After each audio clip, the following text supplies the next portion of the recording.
Welcome to the Keys new podcast, Trust Matters Lessons in Leadership with me, Ellie Potter. In this series, I'll be speaking to multi-academy trust leaders, sector experts, leadership coaches and more to hear about their journeys in leadership. You'll gain practical tips and advice and get their insights on some of the biggest topics impacting the education sector right now. In this week's episode, we welcome Dr Jeffery Quaye OBE, National Director of Education at Aspirations Academy Trust. I'll be asking Dr. Jeffery about how education can be a catalyst for social mobility, his opinion on exclusions, and his advice for tackling challenging behaviour. If you enjoyed this episode, don't forget to leave us a review or like and subscribe wherever you get your podcasts.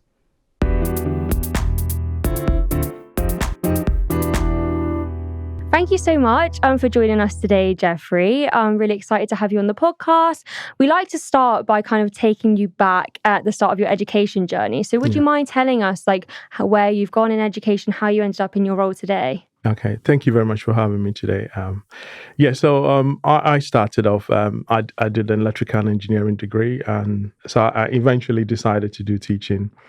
So I went into PGC mathematics secondary and mostly in London schools, but I did some of my training mostly in Hertfordshire. So I started doing that, and I had some very good success with that as a new teacher. Had lots of responsibilities. Started, key stage coordinator. Eventually became head of maths, and then I became an advanced skills teacher of maths. So I was able to use my expertise to help other teachers to try and drive improvement in standards. So I did that for a while, and then went on to senior leadership. But I felt that I had something driving me more than just the teaching. I just don't understand why people can be in school and not achieve. Yeah. And here I'm not talking about only academic excellence, but I'm talking about outcomes in general. Yeah. Having positive outcomes as a result of education. So, obviously I took it upon myself to do some research, which I did that for my master's degree, looking at some of the attitudes and how those comes about. But I wasn't satisfied with that level of study. So eventually I did a PhD, which I'll talk more broadly about. But I went on to SLT as a senior leader, initially responsible for maths and English.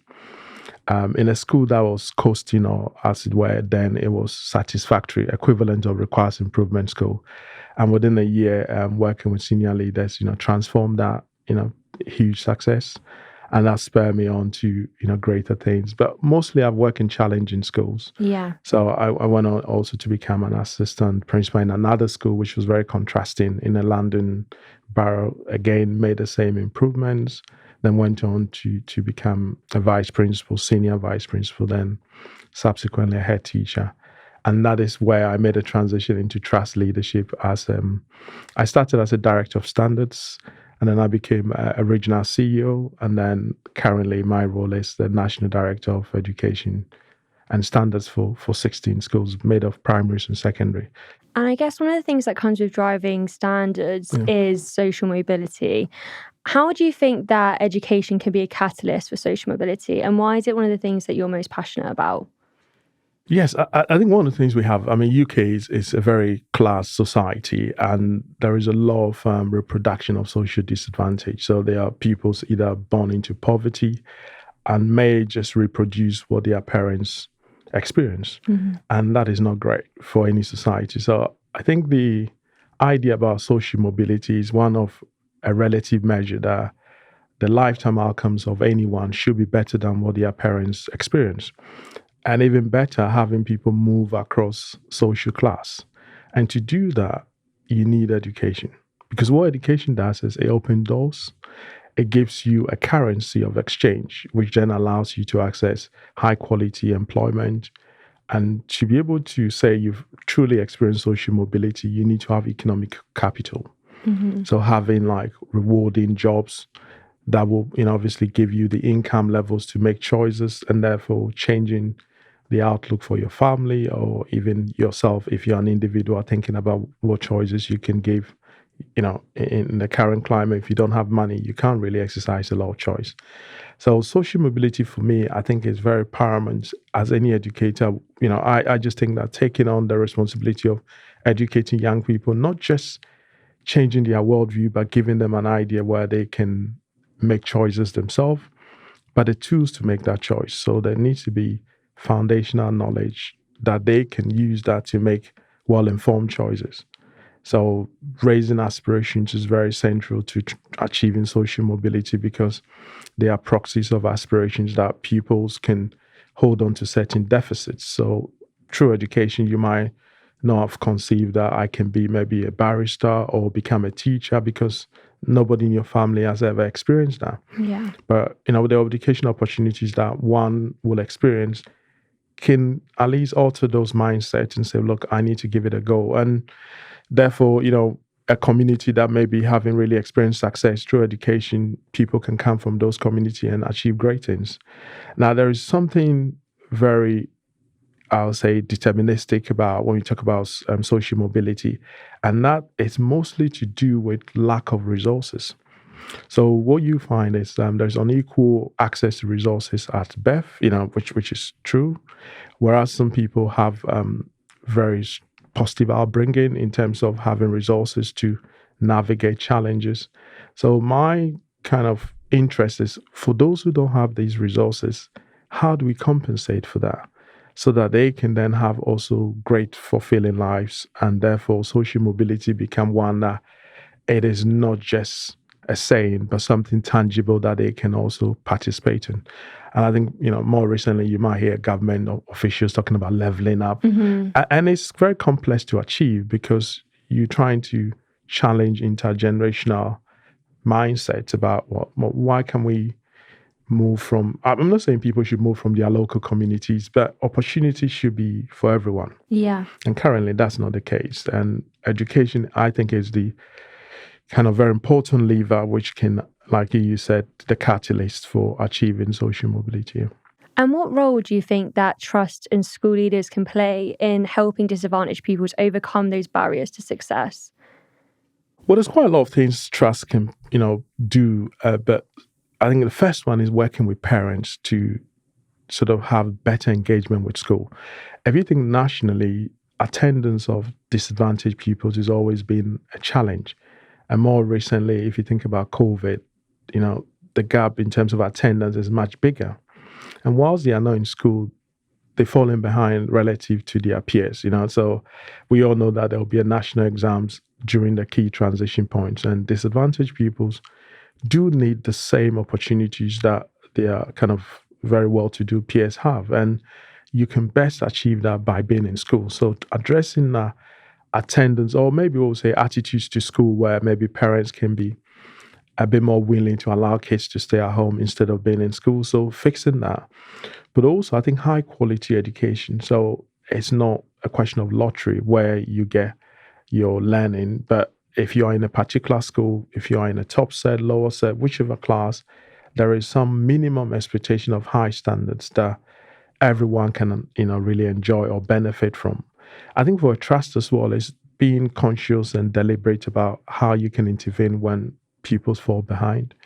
So whether it's providing those extra lessons or resources that might be a barrier to why they're not doing well. So it's about, you can't just do one thing to say you overcome social disadvantage.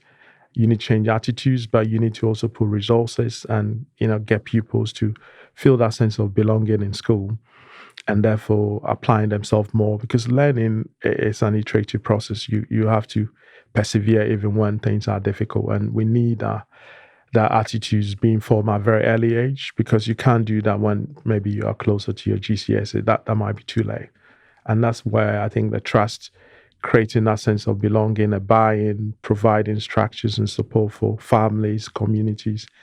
I think, obviously there might be individuals that have more complex needs, and we need to be more mindful about personalizing support, not doing everything as a general support. But over time, to address disadvantaged needs, you have to be very more forensic using data as well, because we know nationally some of them will fall behind with their learning, and that gap never closes. We also know that in terms of exclusions, which we'll talk about maybe later, but all those things, the metrics are not looking good for disadvantage. So we have to have a bit more of a multifaceted approach in tackling those barriers. Yeah. And when we talk about equality and equity in education, how would you personally define equity and what would that look like in a trust? Yeah, thank you. So I think equity is central to making sure everyone achieves their best potential. And I think if we're trying to distill the notion of equity, I would say there are two things that comes to mind relating to fairness and then justice. And if you think about you want to ensure fairness, then we have to cultivate an environment where everybody can achieve their best potential. But we know that they are not all coming in with the same starting points.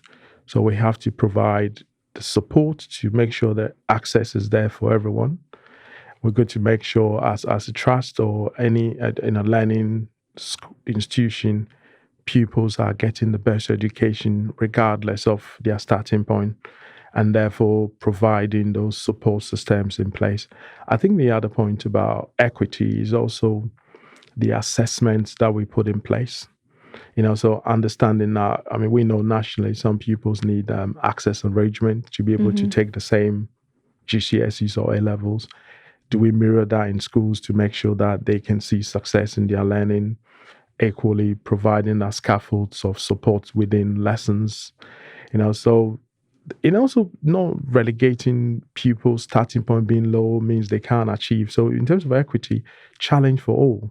So we don't have to make challenge a preserve of those exceeding at the beginning. Everyone should be provided that challenge, nudging them to that ultimate goal of excellence. And therefore looking at where are the learning gaps, how can we support you to overcome those learning gaps?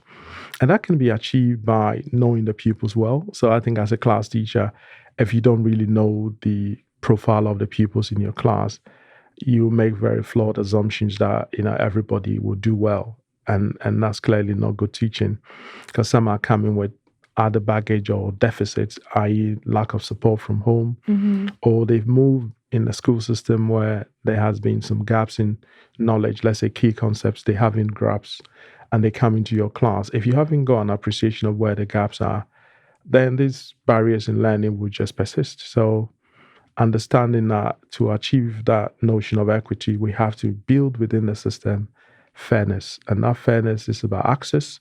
That fairness is about expectations being high for all. And that fairness is about parity of outcomes. So you don't want some groups going through the system leaving very little.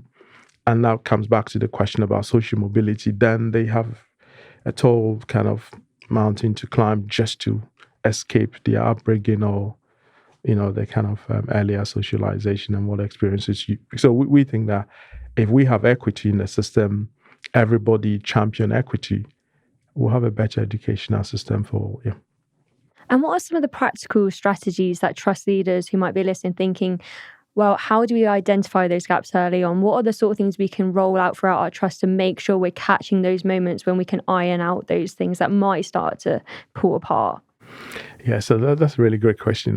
So I think if we take it in two parts, let's take a transition of year 6 pupils, for instance, into a new school come September. We're going to have that.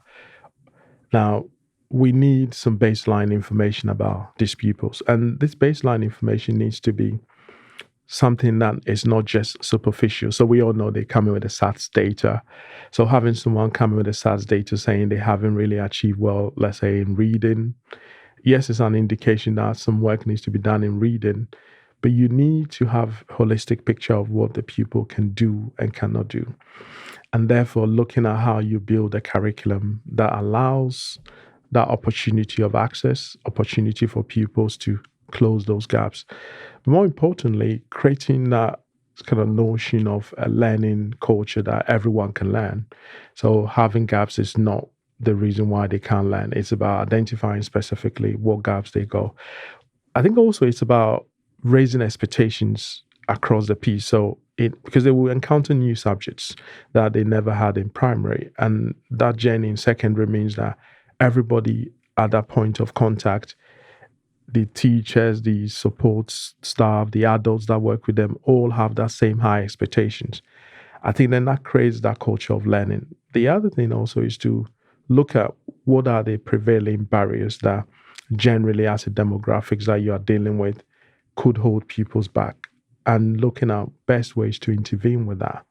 So I think of an example about, let's say, widening access in terms of opportunities for extracurricular.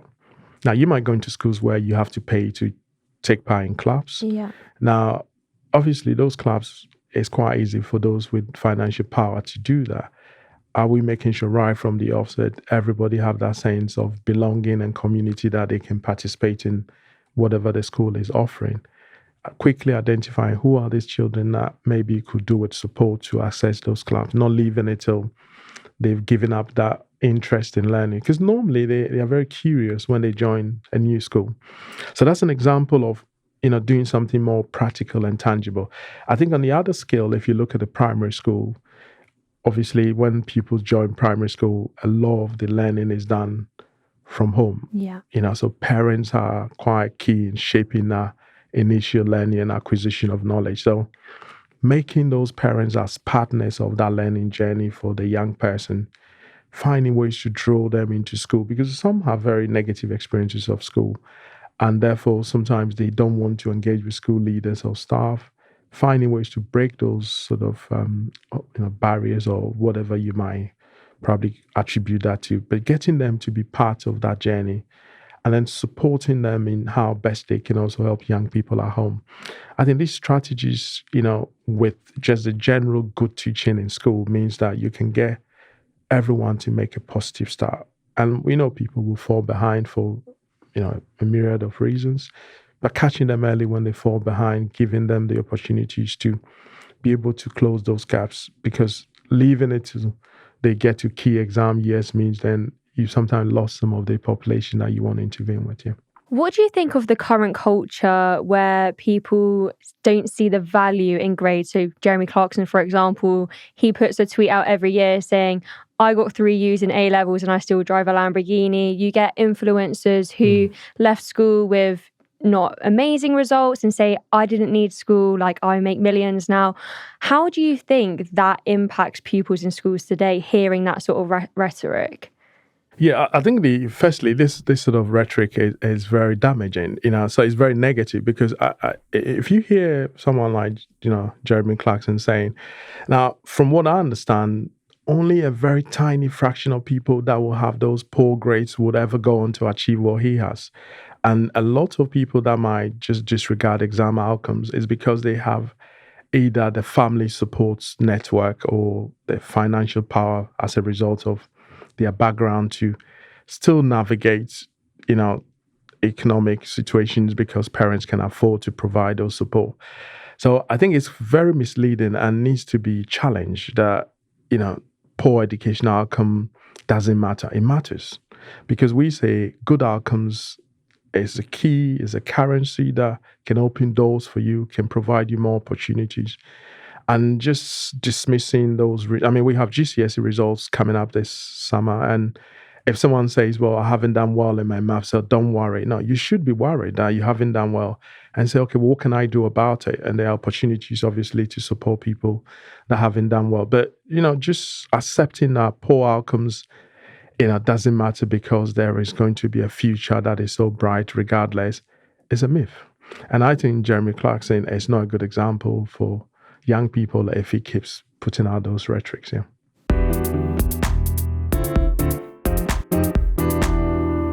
So you spoke about the link between high quality teaching and closing the attainment gap. But I guess as well, high quality teaching also impacts behaviour. Yeah. What are some of the strategies you think that school leaders and teachers can implement that behaviour in the classroom isn't worsening? Yeah. So that's a good question, because I think, in the media, you probably will hear different discourse about behavior, and depending on which school you visit, some might say behavior is great, others in other parts of the country will say behavior is really eroding learning time. So in terms of strategy, there needs to be a shared understanding of what is good behavior. And therefore, leaders and staff needs to model what good behavior is. Now, from the pupil's perspective, we have to teach them. So, you have to have a curriculum where you are deliberate about explaining what is good manners, what is respect, how do you demonstrate respect, what are the routines and systems, and keeping our expectations really high.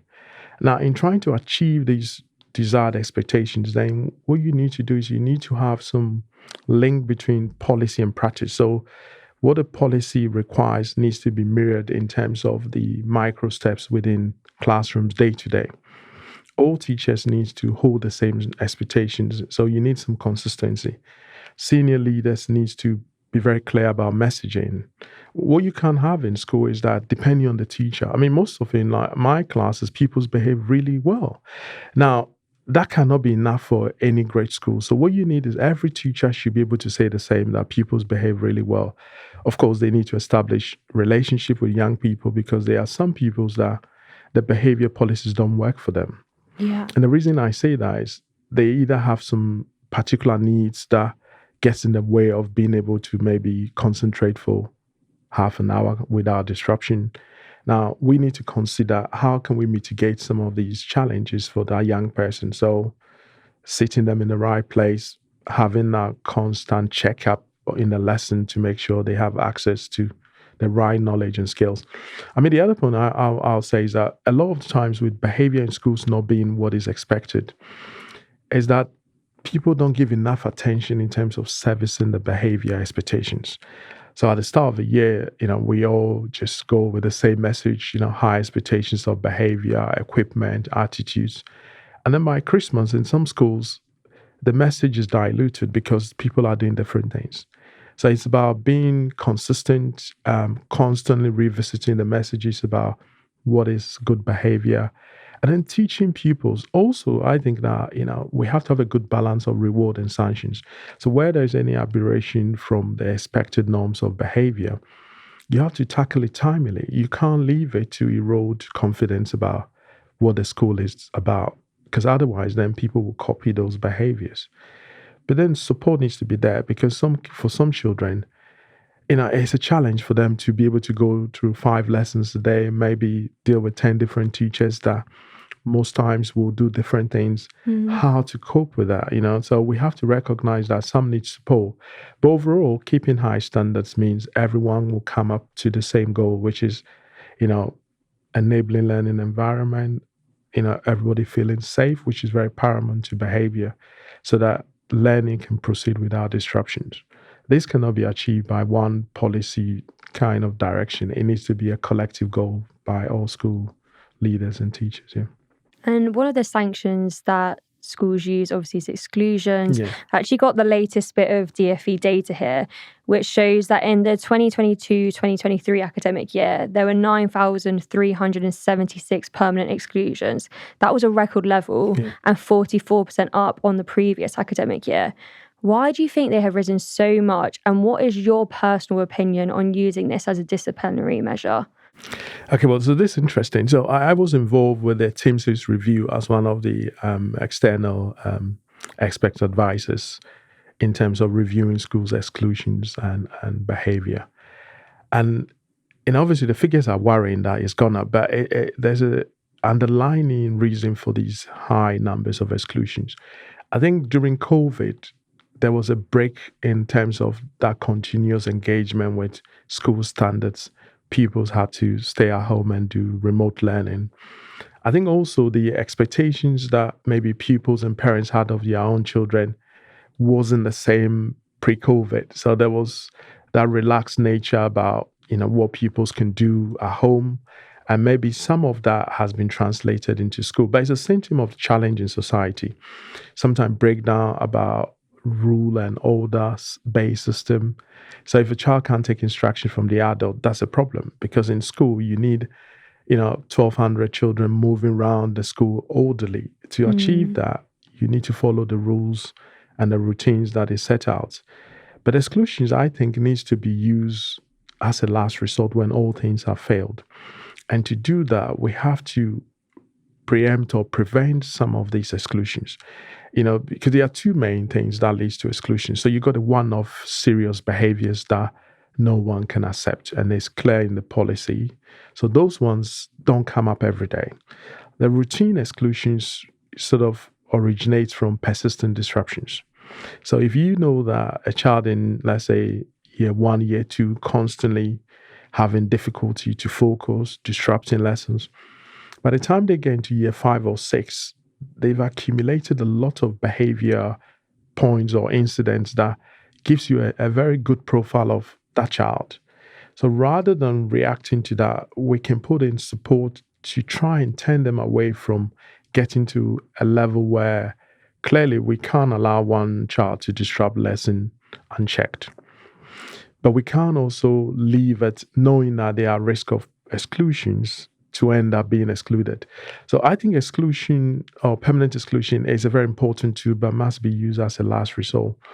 I feel the system we have currently it's very difficult for schools to say they wouldn't exclude permanently when clearly there's safety, at stake in terms of the wider population they serve. Also, if a child is constantly disrupting learning, it doesn't serve the interest of the wider community in terms of the pupils that the school serve.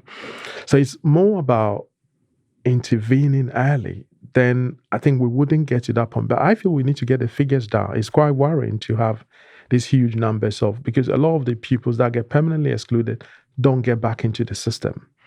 And therefore their life chances then just becomes one that is bleak. So we need to get the figures down, but I'm more mindful that you can't get the figures down at the expense of standards. So we got to hold standards really high for all, and where, like I said, making reasonable adjustment is necessary to consider what that will look like and how best to support a young person to follow the same expectations, because society is a rule-based system. So we can't prepare these young people for the world that they will later be, working in and not being able to follow rules. But we have to do it in a way that is with compassion, with understanding that some pupils don't have those kind of cultural capital or the, I'll say the expectation to respect rules and adults, which is quite central to running a school.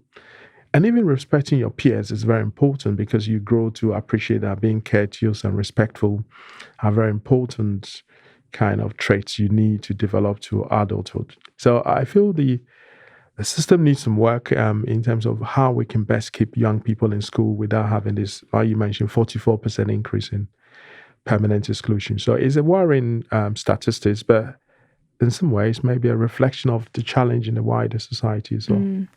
And how can schools make sure that their exclusion policies aren't disproportionately affecting certain groups of pupils? Yes, so I think the Timson's review was quite very blunt and candid about the kind of problems that the schools originally faced, because there was some disparity in terms of how schools use exclusions. In some schools, for the same offense, somebody gets excluded permanently. In other schools, they get given multiple opportunities. Okay. So in terms of policy-wise, you will need to track incidents of, kind of behavior, understand which demographics or groups are being permanently excluded. We know nationally disadvantages, 3 times more likely, ethnic minorities, pupils with SEN, Roman gypsies. So we know certain key groups are more likely to be permanently excluded, not because they belong to that group, but that's what the statistics says. So governors, school leaders need to be very detailed in terms of what they are doing about preventing this happening. Of course, one-off incidents, you can't stop it. Yeah. But there always, I think, the signs are on the walls with some pupils, either attendance not being great, the engagement with school being very, very questionable, i.e. they're not doing much in terms of learning. And those factors can always culminate in incidents that the school have no choice but to exclude. So I think that if the governors are asking questions about what is the school doing, are we doing enough to keep young people in school? Are we doing enough to prevent these sort of patterns of behaviors that leads to exclusions? And then working with external agencies to prevent, these things leading to that ultimate point of permanent exclusion. Can I just add that parental engagement is, I think, my experience of being on exclusion panels, I think if the parental engagement is strong, lots of times we can avoid that happening. Because a lot of times they might have a fixed term or what we call now suspensions. Now, that should be a warning to that child that something is not working. And when you return from suspension, what can we do different about that child's experience in school that there isn't that repeat or kind of recurring behavior patterns. But if you don't have the parental engagement, the suspensions is just like a time off, for 2-3 days out of school, and they come back, nothing changes. Yeah. So you need parental engagement, and that means working more closely with parents, looking at best ways to support them to get young people on side of doing the right things. And I think that's going to be key. The figures are going to come down because a lot of the behaviors, they are signs that they start home, and we can't always kind of expect schools to fix everything that society is facing as a challenge. Yeah, it's interesting actually. So we have a group on Facebook and that's got 40,000 primary school leaders in. Wow. One of the things we often see in our Facebook groups are teachers saying we don't know how to deal with difficult parents that don't agree with decisions that have been made in the classroom or decisions that have been made in meetings after school. To those people who are at their wits' end saying, we just can't engage with this parent, they don't want to engage, they don't agree with our decision, how do they move forward with that family and that situation? Yes, I mean, you've got parents that I think with social media, they can whip frenzy about schools' actions just because one child has experienced something they are not happy with. I think a lot of times, if you're a class teacher, you need the SLT support. So maybe meetings with parents, having your SLT member sitting in that meeting so that those meetings are cordial and focus on making sure there is a way of dealing with whatever concerns parents have. And some concerns can be very genuine concerns and expectations maybe parents may have, which is not reasonable. Because remember, in a class of 30, it's not just about one child. And they only see things through the lens of their child or sort of children.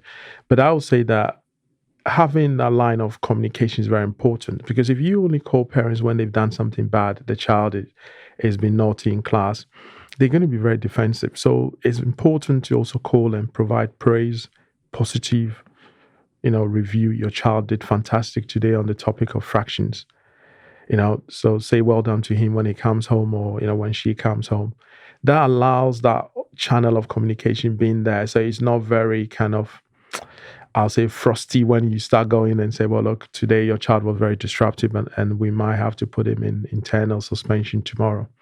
So you need to build that positive relation. But for those that maybe are not engaging at all and being very difficult, you need senior leaders to be on the same page with the class teacher so that it's not about personality clash. Yeah. Because what it is that they would then get other parents to equally start complaining about the same teacher or even the same child that maybe parents are not happy with the child being in that class. Yeah. But we have inclusive education and comprehensive system. We can't be selective on who we teach. So we have to make sure that if parents have concerns, we address it timely, but not just doing things to satisfy a group of parents, because then what you do is there will be different groups having competing interests. But SLT support, I think, is key. And like I said, keeping the channel open with some praise, making sure it's not all about negative news, because parents don't like that. Yeah. So giving some positive news, but building the relationship and also a welcoming environment that parents can drop in and see you where that is possible. Because I think on the phone, sometimes there isn't that human touch with the conversation. Distant, doesn't it, on the phone? And emails are even worse because you misconstrue what people are saying, the tone. And sometimes the context of the email means the person reads just the first half and might respond really not in a proportionate way. So just making sure you build those bridges with the parents.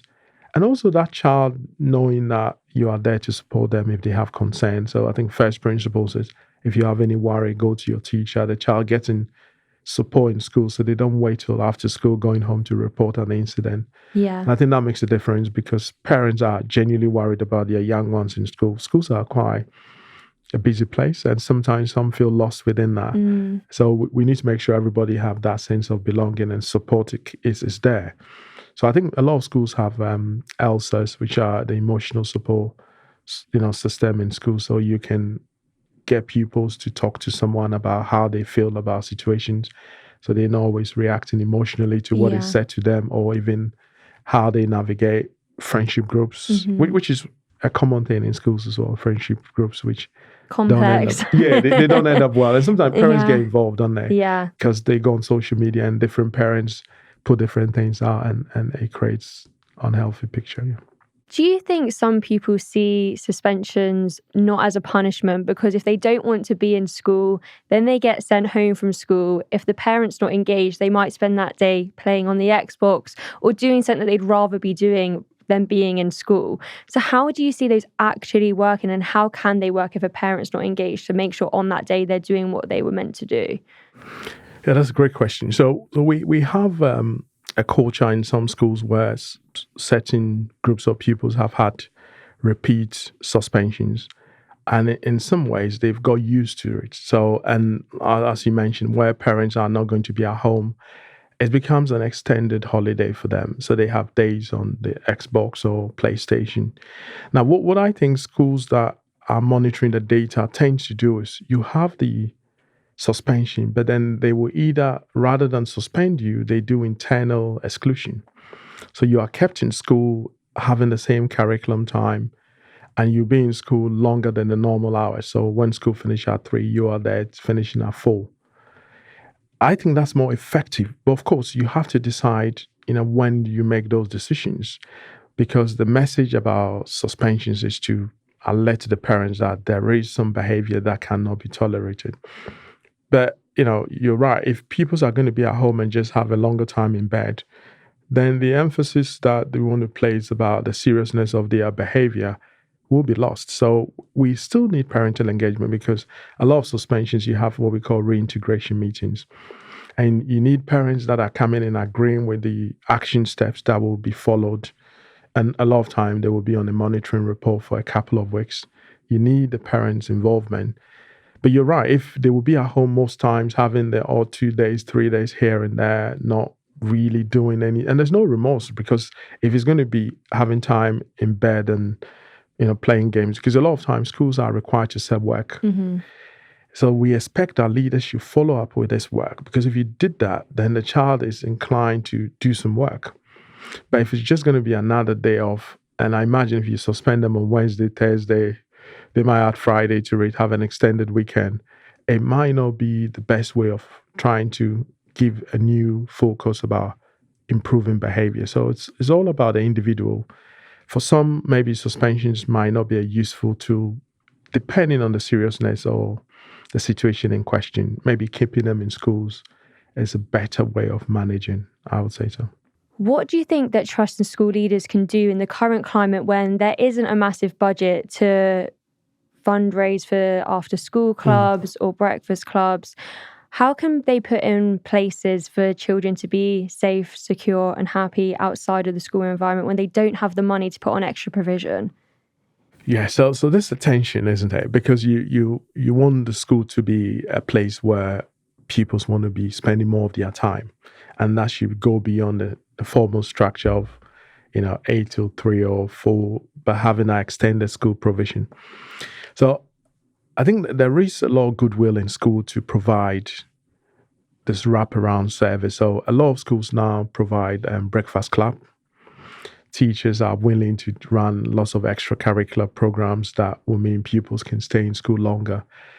But I think also, there are a lot of charities that are volunteering their services for schools. So whether, a child wants to play football, or have a particular interest in sports, drama, arts.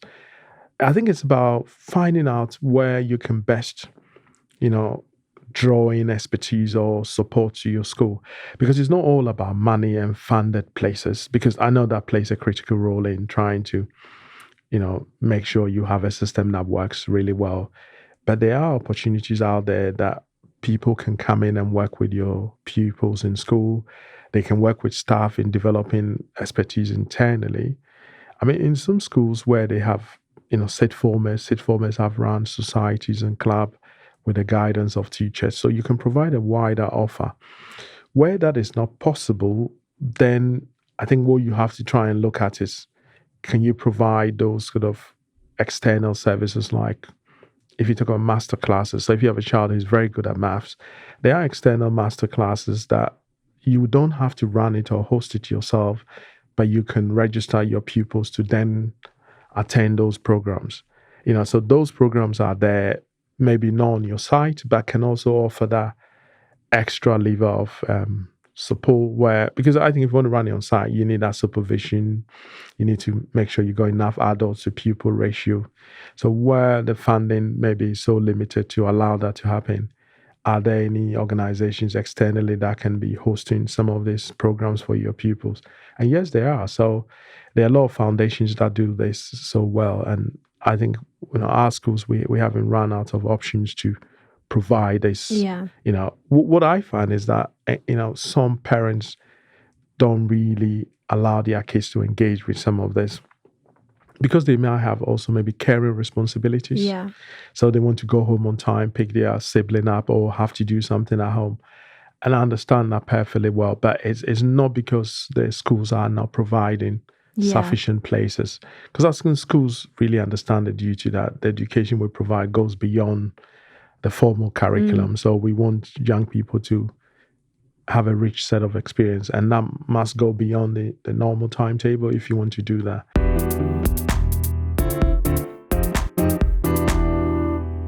Thank you. Well, thank you so much. It's been such an interesting conversation, and I feel like I've learned a lot. And I think people listening will really take some really great ideas away, especially when it comes to things like behaviour and parental engagement, which I know a lot of schools are really struggling with. And I think you gave some absolutely great advice on that.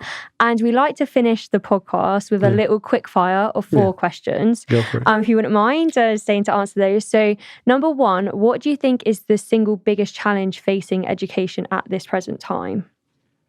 I mean, there's quite a lot, but I think the single one is about SEND, because the sheer numbers of pupils identified as having special education needs, is huge, and there's no funding matching that. So that is a challenge that needs addressing, and I think the government obviously needs to tackle this area quick enough because it's been ongoing for some time. Second question, what motivates you on your difficult days? I think I just visualize the smiles on young people's faces when they've seen success in their learning. And success here doesn't mean exam results, but struggle with a concept, and the teachers have supported them and they become better at doing that. So that is the outcome for young people is what motivates me. Yeah. Third question, what has been your proudest achievement in your career so far? Yeah, that's a difficult one. I've had many, but I think my proudest achievement is being able to undertake my PhD whilst working full time. I'm not sure how you did that. Yes, but I think I think for me, modeling excellence for young people is quite important. So I was able to show to my students that with hard work and dedication and commitment, one can achieve any goal that is set. And the final question, what are you most looking forward to in the next academic year?